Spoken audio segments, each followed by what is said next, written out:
There are people who are way less qualified than you, way less experienced than you, who have way more audacity than you, who are winning at life simply because they tried.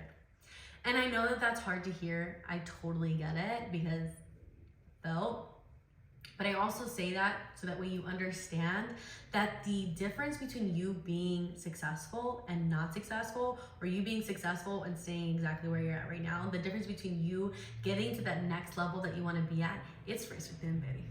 It's risen thin. And the only thing that is in between you, this next version of you, and where you're at now is your fears.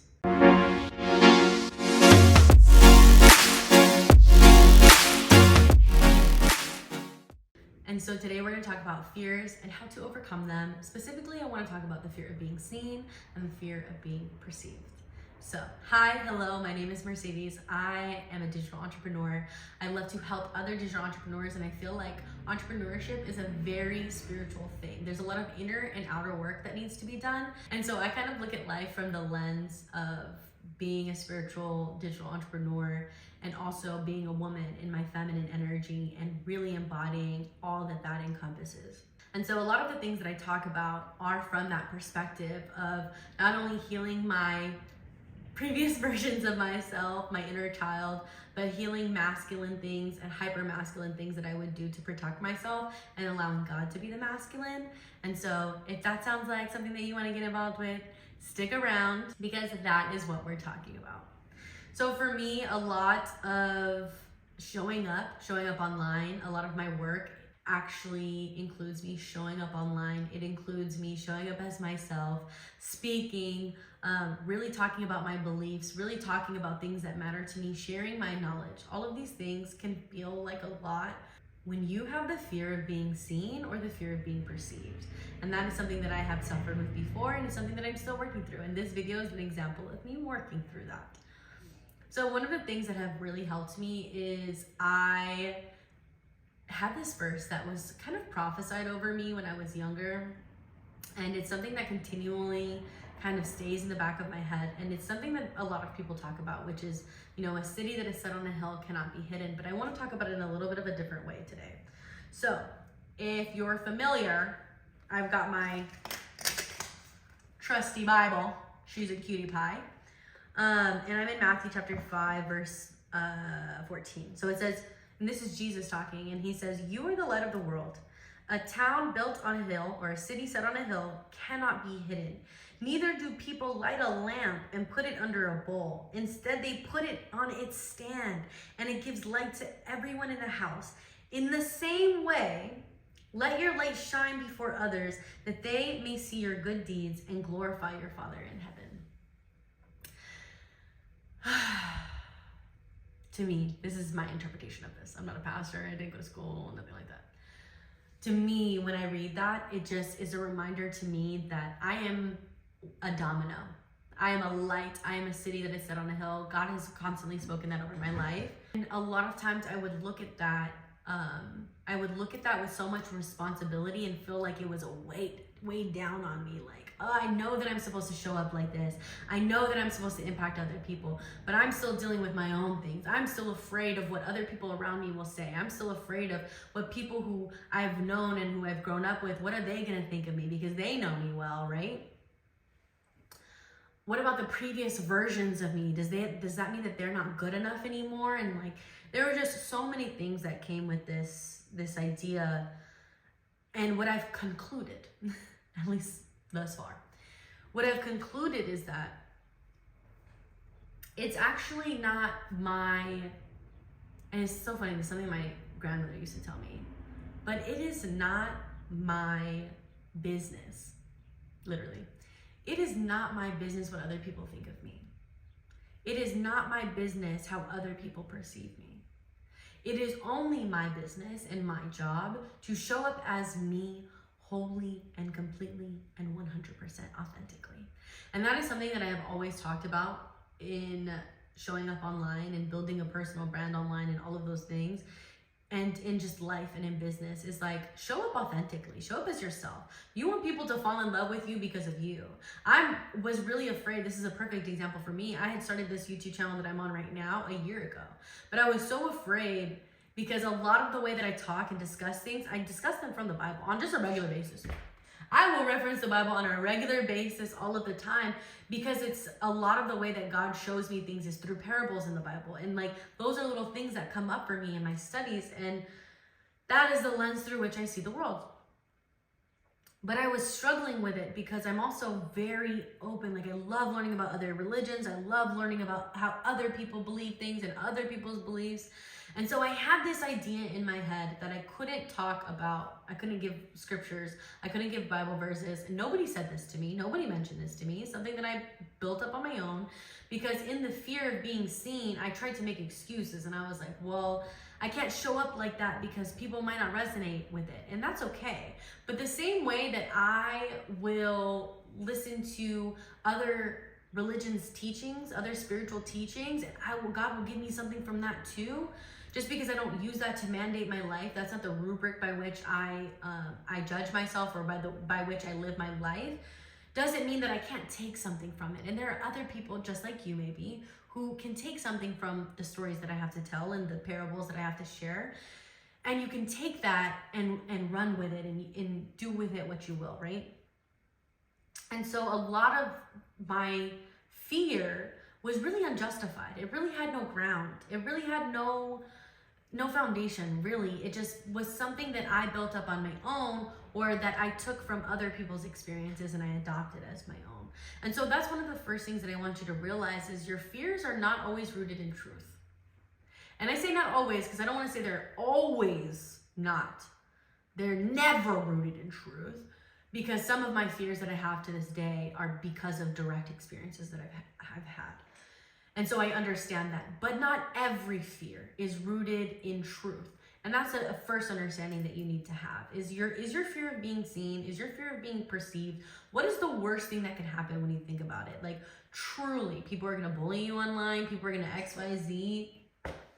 You know, like, who cares about a couple of trolls? Like, you know, and at the end of the day, then that just goes to show, okay, then you need to go back and you need to see, okay, where's my stronghold at? How can I fortify myself a little bit more and not be so, not sway so much with the way that people speak about me.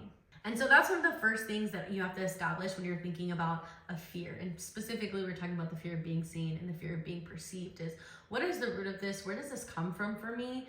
And also, is this the truth? My greatest fear, is this the truth about me? If I, for example, one of my fears was if I show up online and I am my authentic self and I am me, I'm gonna be hated. I'm not gonna be loved. The people that I love, they're gonna leave me, XYZ. I'm gonna have to worry about jealousy. I'm gonna have to worry about XYZ. None of those things are true. None of those things have happened, and none of those things I'm sure will happen. None of them will happen because at the end of the day, I'm just showing up as myself. Will I make mistakes? I'm sure, but I'm just showing up as myself. And the people that I have around me, I can trust. So that's another thing. Okay, so now that we've established this fear, we understand where it comes from. We understand the root of it a little bit. And we understand that it is not, most likely it's not rooted in truth. Specifically, the fear of being seen and perceived is not rooted in truth. It's not, it has no foundations, okay? It's got no roots, all right? Then we need to understand, okay, how can I start getting over this? This fear of being seen, this fear of being perceived, this fear of showing up. How can I get over this? One of the first things that really helped me is starting small. Start with the small things, start with the little things. Do the little things that help you open up, help you understand that the fear is not even real. It's not real, and even if it is real, it does not control you. And so little ways that I like to do that, especially with being the fear of being, I keep saying especially, but the whole thing about, this whole video is about the fear of being seen and perceived, okay? But with any fears, you can take these steps and you'll probably get the same results. But this is what has helped me, is I've put myself in situations where I am seen. When I go to church, I go to the front row. When I'm thinking about an outfit to wear, when I'm thinking about doing my hair today, right? I'm not thinking of slicking it back and just like hiding away from it. No, I'm like, let it out, let it do its thing, let her be out. Like, I know that my hair is something that people always comment on. People will even stop me. Strangers will stop me and they will approach me and talk to me about it because it is something that makes me seen and stands out, and that's okay. So start with those little things of like, you know, even if for you, if that's just like, I'm gonna put on makeup today. I'm gonna get ready, I'm gonna put on makeup today. I'm telling you, there were some days, there was a point in my life where me putting on anything but sweatpants was a lot. So I totally understand that, but just start small. Start building that muscle of like, actually, this is okay. Actually, this is okay to be seen. Go, instead of working at home and hiding away, go to a coffee shop. Maybe instead of a coffee shop, go to a Barnes & Noble, or go somewhere else to a working space where you're not only getting out of the house, which is gonna help you mentally, but it's also gonna be something that allows you to be around other people and to be seen, okay? And maybe go and wear that jacket that you wanna wear.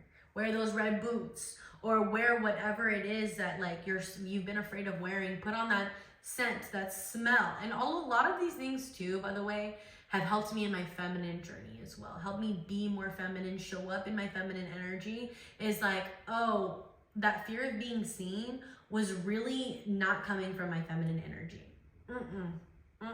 Because the feminine wants to be seen, wants to be looked at, wants to have the attention in a healthy way, but like is comfortable in that. Not necessarily that they're seeking it, but that we're comfortable in that. And she knows herself and she's comfortable in herself. And that's a lot of it too, is your fear of being seen is like, are you comfortable in your skin? Are you comfortable with who you are? You have to love yourself where you're at right now. Another way that I help do this is I stop taking things personal. I know, especially when you're showing up online and you're giving your beliefs and you are kind of opening up yourself to people talking all kinds of ways. And so what I've learned is that I'm just not going to take anything personal, because a lot of times the way that people react to you, especially when you're rooted in love and you're coming from a good place and you are radiating your own authentic energy, when people come at you crazy or they want to troll you or whatever it is that you think is going to happen, and that probably will happen, let's be real. A lot of times those people are coming from their own. It's only a reflection of how they feel about themselves. It's only a reflection of their own beliefs. And so it literally has nothing to do with you. They just see you radiating and looking beautiful and looking gorgeous and in your energy and doing your thing. And they want to shit on it because they're not feeling that. They're not in it. So there's that. Another thing that I want you to remember is that your purpose is greater than your fear. I know. Somebody write that down. Somebody jot that down right there. Your purpose is greater than your fear. And you have to understand that. The verse that always gets me is Colossians 3:23. Whatever you do, do it with all over your heart, because you're working for God, not for human masters. You're not working for the approval of other people. You're not working for the approval, for the likes, for the follows, for the whatever. You are living in your purpose. You are showing up the way that you're supposed to be because God told you to. Because God said, you are my daughter, you are here, you are meant to be seen. So show up. And when you're walking in that understanding, everything slides off. You think that yeah, exactly. You may not have understood you may not have heard what I said, you may not have, but you understood it, right? And lastly, people with less experience, like I said, people with less experience, people who are less equipped will show up simply because they tried and will be successful, simply because they tried. And why not you? Why not you? Ask yourself, show me how good it can get. Show me how good it can get. Show me how successful I really am. And show me how easy that it is. And that's that. I wish you nothing but the best on this feminine journey, on this journey of healing this inner child, on healing this fear of being seen. You are meant to be seen. Show up, grab the camera, post the content. Don't forget that. Post the content and show up for yourself, because we are literally waiting for you. Don't forget, you got this, and I hope to see you on the next video. Bye. Oh, do me a favor, do a little like, do a little subscribe, and I'll see you on the next video. Bye.